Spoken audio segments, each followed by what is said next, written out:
Welcome to Bite-Sized Chemistry, where we take large chemistry topics and we shorten them down to small, digestible chunks. Today, we're going to be talking about atomic structure, or what an atom is made of. And we're also going to introduce some equations that can help us determine the number or like how an atom looks based off of these equations. Okay? So the first thing we need to know is that an atom is really small. It is the smallest unit of matter that we have, and it is composed of three parts. The first particle, or what we call a subatomic, because it's smaller than a particle that we're going to talk about, is the proton. Okay? And a proton lives in the nucleus, which is the center of an atom, and it has a positive charge. And it has a weight, and that weight is approximately 1 AMU, or an atomic mass unit. Also, in the nucleus, or the center of the atom, are what we call neutrons.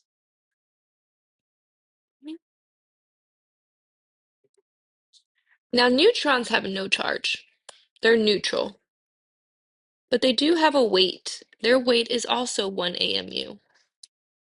Right? And like I said, these guys live in the center, and that center is called the nucleus. All right? And then the very last particle we want to talk about when we're talking about the atom is what's called an electron. Now, electrons live around the outside of the nucleus in what are called electron clouds. Okay? So this is an electron. They live outside and they have a negative charge. And they're so small, we say they have about 0 AMU in weight. Okay? So if we were to put this in a chart with our particle,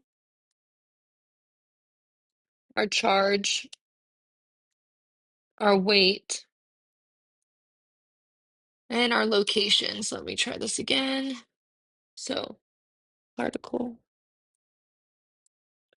charge, weight, location. We would have something like this. So we have protons, positive, 1 AMU, nucleus. Then we have neutrons. And this is often what you'll see on like practice questions, is they'll put it in a little table like this.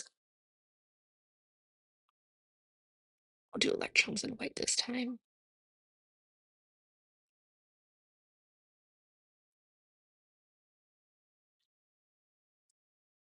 And we call this the electron cloud. Okay. All right, now that we have these, particles, where they're located, what we look like, and we can introduce a couple equations, all right? And the first one is what's called APE. So it's A equals P equals E. And what that means is in a neutral atom. So neutral atom is an atom in where the number of positive charges equals the number of negative charges, okay? So there's no charge overall. In a neutral atom, the atomic number, what is called A, what we find on the periodic table,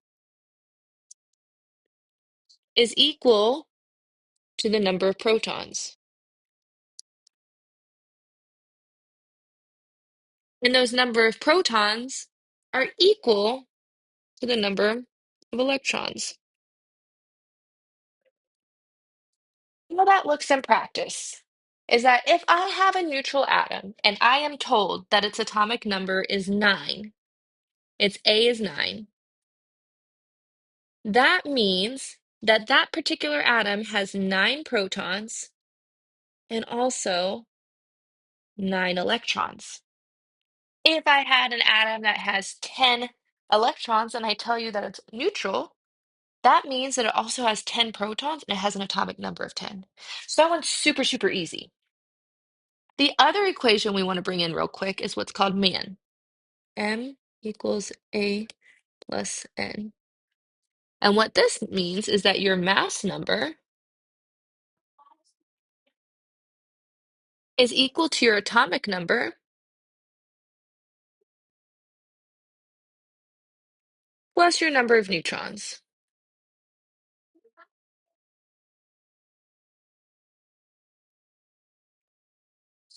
All right?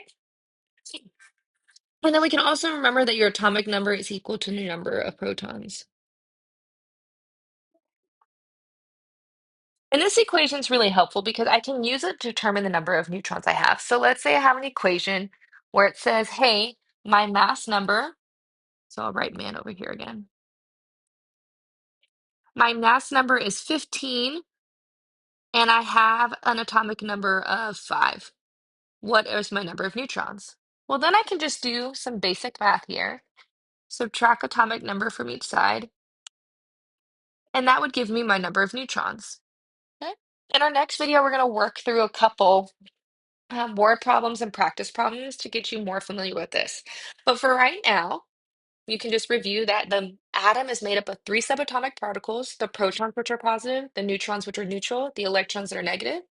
And then I have 2 equations, A equals P equals E, and M equals A plus N. And these equations can help me to determine the number of subatomic particles within a given atom. All right, we'll catch you next time on Bite Size Chemistry.